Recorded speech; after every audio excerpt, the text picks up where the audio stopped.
Imagine this. You are standing at the center of the Colosseum. The sun burns your skin. The roar of 50,000 voices pounds in your chest.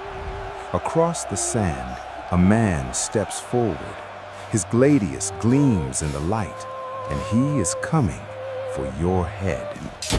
You believe this is a death sentence, but you might be wrong.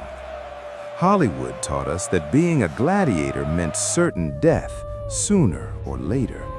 But in ancient Rome, the truth was very different. Gladiators were a business, and the dead do not make money.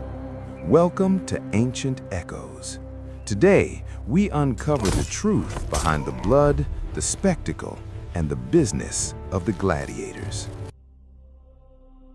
A gladiator was not just a slave, he was an investment. Training a fighter inside the ludus cost a fortune. Food, doctors, weapon masters, everybody mattered. If a gladiator died in his very first fight, the owner of the school lost thousands of denarii. That is why death was never the goal. Historical records show that only 1 out of every 10 fights ended in death. Gladiators were not disposable. They were the superstars of their time. They signed contracts, they followed strict diets, heavy in carbohydrates, designed to build strength and endurance. They trained every day, and when they walked into the arena, they were recognized, admired, even worshipped. Some had fan clubs, others had their faces painted on walls across the empire. In ancient Rome, blood was spectacle, but survival was. Let's talk about the most famous gesture in Roman history, the thumb. Hollywood taught us that a thumb turned down meant execution, instant death. But in the arena, the truth was far more complex. When the editor of the games raised his hand, it did not always mean a death sentence. More often than not, it meant mercy. If a gladiator fought with courage, with skill, and with honor, he could be granted Missio, forgiveness, permission to live. The crowd did not come only to see blood. They came for drama, for tension, for the moment when fate hung in the balance.